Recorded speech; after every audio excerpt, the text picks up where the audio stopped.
And he's about to rock the nation like it's never been rocked before. Please welcome the hardest working man in Aussie music, Jimmy Burns.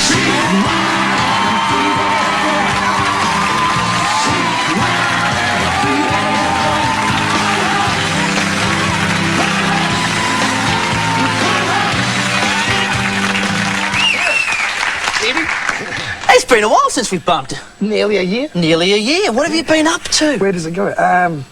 You name it. I've done it. I've been touring. Busking? I've done it. Lion taming? No. Aha! Tigers? Tigers, yes, probably. No, I've been touring, writing, doing all sorts of stuff, So some of the places you've toured, where have you been? Have you toured everywhere now? I think I've just about played to every single bloody person in Australia, individually. There's still a few places I want to go. I haven't toured South America yet. South America? Yeah, Rocket Rio would be pretty good, I reckon. That'd be. Now, how do you go overseas? What's your international profile? Same as everybody else. That was a good one. I just thought, it was open. Nobody was claiming it. We did pretty well, like Britain, Europe, Germany, Holland, Sweden, around there. Does that come from your old chisel days, or? I think it started there, but I think Europe, particularly around Germany, they're just right into Aussie music. They're just onto it. The headbangers, they are. Do you mind rough gigs? Like if you were to go to a headbanging club, do the tough kids scare you? No, no, not really. Well, most of them used to come at my gigs. I think it's people just get it. You go to these gigs. It's like going to bloody anything. If you go to a sort of a disco and you're intimidated by it, you're going to have a rotten time. Yeah. But you go to those gigs. What I do, for me, it works every time. Is walk in and act like you own the bloody place. And so if you're at Hell's Angels show, just take over. And sort of act with lots of bravado and be loud and make sure that you're never in the shadows. Alone anywhere. Eyes on the back of your head. Eyes on the back of your head. When was the last time you were in a good scrap? Oh Jesus, must be hours ago. I don't fight. I'm a sort of, much sneakier than that. Age and treachery can always beat youth and enthusiasm. Did you used to be a fighter? Like if you played in rough gigs, like in rough clubs, I've had fights. So it's not. It's not anything that's sort of. I actually get pretty good at it. Eventually. After a few kickings. No, I did martial arts for a while, and I thought that would, control my sort of temper and my, sort of focus myself. I thought it'd be really good for singing, but it sort of. I got really good at it. And some guy gave me lip somewhere and I built him, and it was just too automatic, and so I gave that up and took up yoga, because by the time I got my arms out here, I couldn't hit them. I've never really been a fighter. I grew up in a sort of, in Elizabeth, which was pretty rough, and, there was lots of street fighting and stuff. But I used to I was always pretty, fairly sort of sneaky and sharp. I'd go there and I'd see somebody that's mouthing off so much, that you think there's no way this guy could possibly fight and talk like that at the same time. So you'd hit him. He might be the biggest guy, but and it'd be fine. Is that what you used to find? Like you used to use your mouth to get out of trouble? It's a bit personal, but didn't know it was that late show. That's 2 for 2. You're going crazy tonight. Sorry. Yeah, you can, but the thing is, I just managed to sort of keep myself out of that sort of situation. I mean, we're really in Elizabeth. It was either you either fought or you were a victim, and it was sort of like not as bad as it sounds. It was sort of just because it was boredom in the neighbourhood. It was street gangs running around, and you probably knew everybody. You took turns. Who was the victims? Who was and there was a couple who never took turns, by the way. But I managed to sort of avoid it all, and I joined a rock and roll band when I was 14.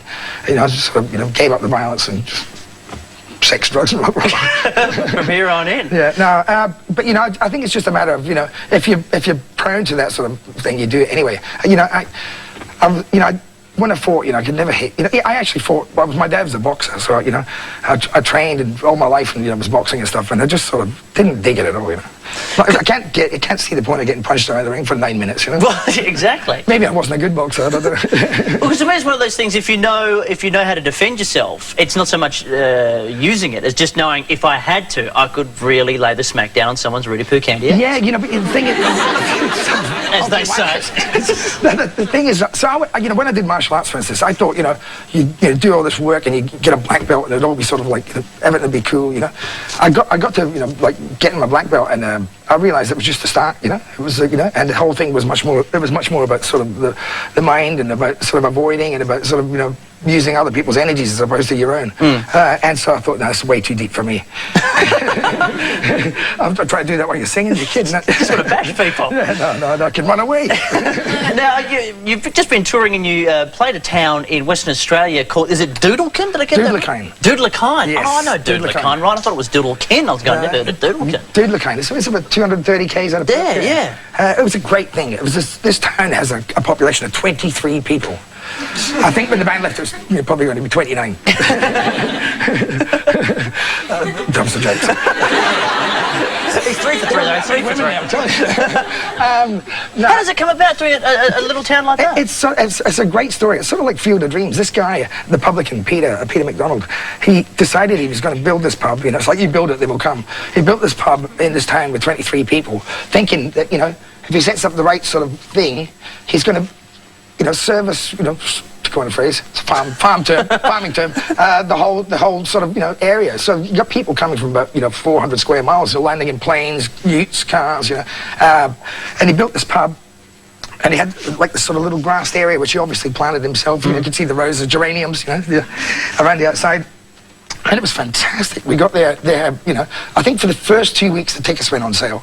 Nobody would buy a ticket because they didn't believe him for a start, you know. You built this pub, you're a lunatic, you know. You know, now Jimmy Barnes is playing, you know. So, you know, nobody's going to come anyway.